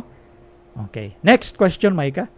Last, galing kay Neil Arnel. Gandang hapon po, Bro Melvin. Tanong ko lang po, ano po ang formula ng bautismo ni Juan? Sa pangalan din ba ng Ama, Anak at Espiritu Santo? Katulad din ba ito sa formula na itinuro ni Jesus sa Matthew 28:19? Maraming salamat sa magandang tanong. Ang tinutukoy niya ritong si Juan ay si Juan Bautista, ha? Hindi si John the Beloved or John the Revelator. Si John the Beloved or Revelator, isa lang ho yun. Yun yung tinuturing na si Juan na minamahal sa wikang Pilipino, John the Beloved, no? Siya din yung John the Revelator, yung nagsulat ng Apokalipsis. So, itong si John the Baptist, formula din daw ba niya yung pagbautismo sa pangalan ng Ama, Anak at Espiritu Santo? Hindi. Kasi ito ang sabi ni Pablo Tingnan nyo sa Gawa 19:4. Pakilagay, Micah. At sinabi ni Pablo, nagbabautismo si Juan ng bautismo ng pagsisisi na sinasabi sa bayan na sila'y magsisampalataya sa darating sa hulihan niya sa makatuwid bagay si Jesus. Next, at nang kanilang marinig ito, ay nangapabautismo sila sa pangalan ng Panginoong Hesus. So yun yon.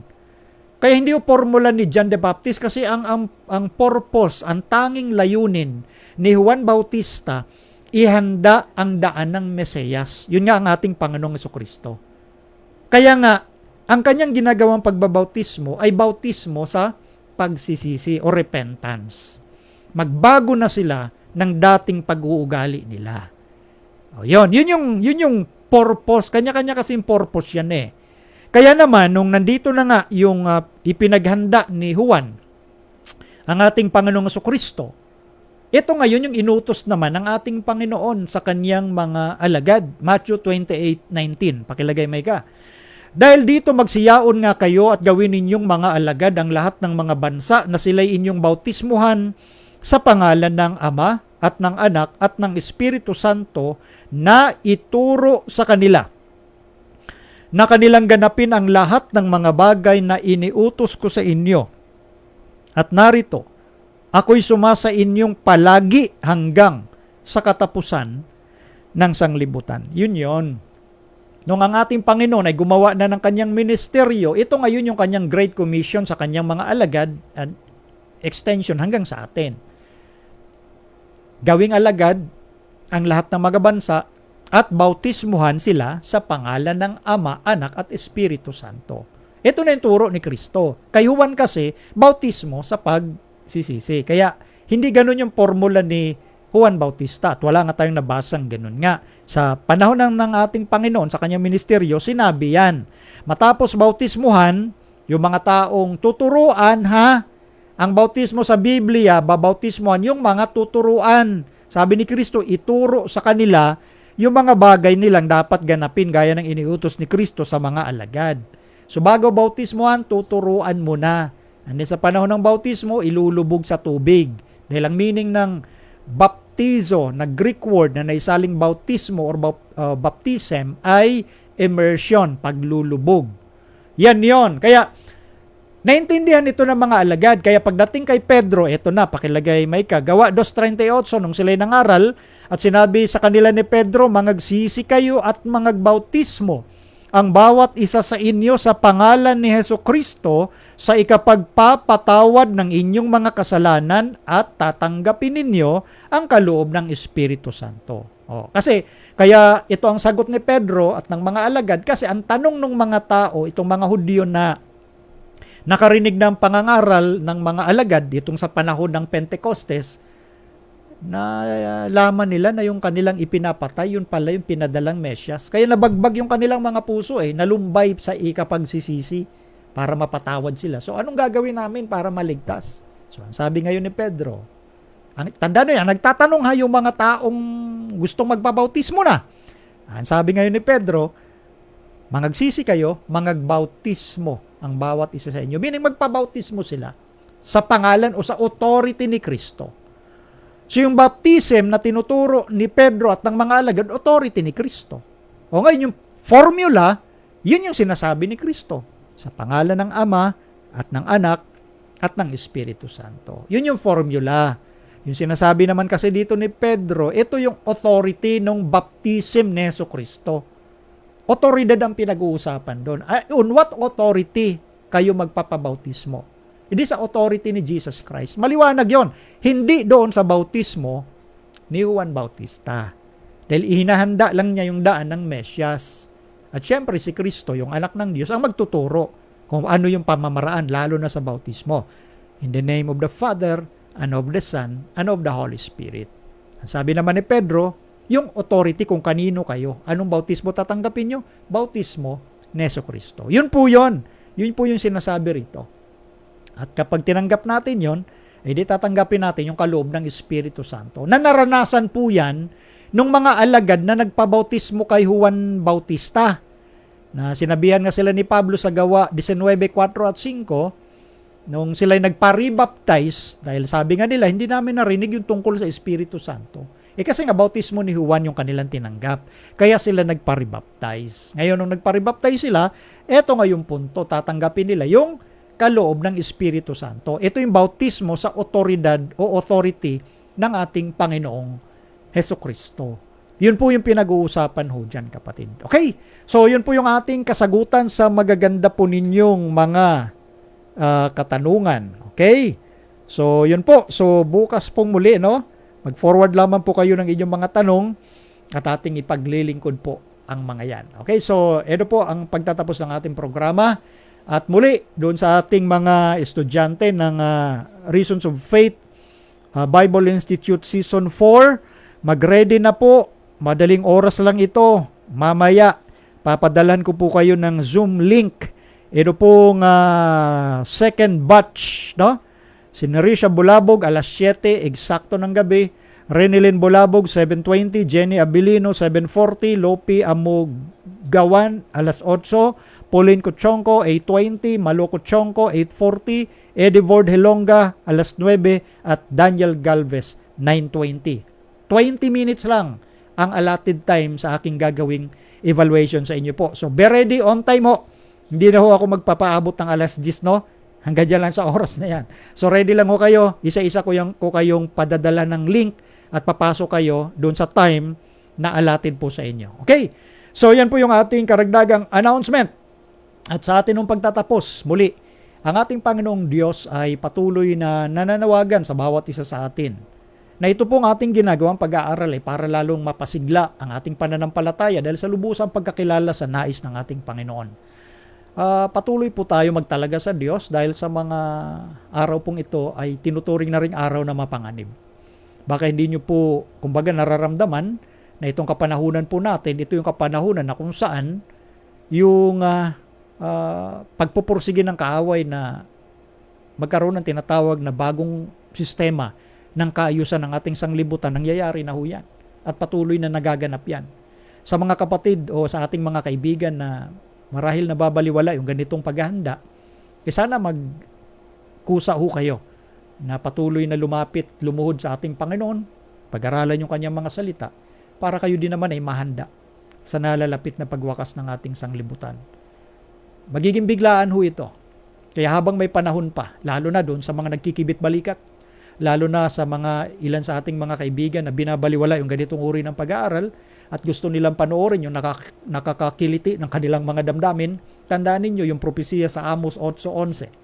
Darating ang araw, at yun ay malapit na magkakaroon ng kagutom, famine, kagutom sa salita ng ating Panginoon. Sila'y paruot parito, gagastusin nila, kumbaga, ipaparaphrase ko na, kanilang mga salapi para mahanap yung mga ganitong uri ng pangangaral. Pero hindi na ho nila maririnig pa. Bakit? Binabaliwala nila sa kasalukuyan. Magkakaroon ng kagutom. Dahil sa kaganapan na magiging biglaan, dahil sa mga salot na darating sa ating sanglibutan, ito'y resulta ng pagbaliwala sa pagsunod sa salita ng Diyos, magaganap po yan. Kaya, doon sa mga nagkikibit-balikat, tandaan po ninyo, ang pagsisisi ho talaga, laging nasa huli. Sa ngayon ho, ang kamay ng Diyos ay nakaunat pa sa bawat isa sa atin. Iabot na ho natin ang ating mga kamay upang tayo po ay maingatan sa kakilabutan ng dakilang araw ng ating Panginoon. Tayo po ay manalangin. Ama naming Diyos, kami po'y nagpapasalamat sa inyong kabutihan at malasakit sa bawat isa sa amin na patuloy ninyong ipinapadama ang inyong pagmamahal. Pinapaalalahanan ninyo kami ng sanglibutang ito ay malapit ng magwakas at kami po ay inaakay ninyo na magpatibay pa ng amin pong mga pananampalataya at mabuhay kami ng aming puso ay nandun sa kayamanan sa kalangitan. Sa pamamagitan po ng mga gawa na gagawin ninyo sa aming buhay para sa kapakanan ng aming kapwa, maghari po kayo upang ang kayamanang ito ay hindi pang lupa, kundi lubusang kayamanang itinataguyod sa makalangit na pamumuhay. Igawad ang bendisyon sa lahat ng aming mga kaibigang sumubaybay, maging sa aming mga kapatiran. Hari nawa maranasan ng bawat isa, 10 ng kanilang sambahayan, ang kapayapaan buhat sa inyo, upang mabuhay kami na may patuloy na paghahanda at kami masumpungan na nagtatapat hanggang sa ang inyong bugtong na anak ay mahayag sa mga alapap ng langit. Ito po ang aming dalangin. Maraming salamat sa inyong pagtugon sa pangalan ng Panginoong Hesus. Amen. Ang programang Reasons of Faith ay pansamantalang nagpapaalam. Bukas, alas 3 po ng hapon, araw ng linggo, kami po ay muling babalik. Sa pangalan po ng aking mga nakaagapay, si Micah Sarmiento na aking pamangkin at ang aking unika iha, Princess Alia Sarmiento bilang mga technical, kasama ng aking may bahay, Maiden Sarmiento, na nag-share ng ating mga video, 10 ng ating mga followers, supporters ng Reasons of Faith Media Ministry. Ito po si Brother Melvin Sarmiento na nagsasabing, pagpalain tayong lahat ng ating Panginoong Diyos.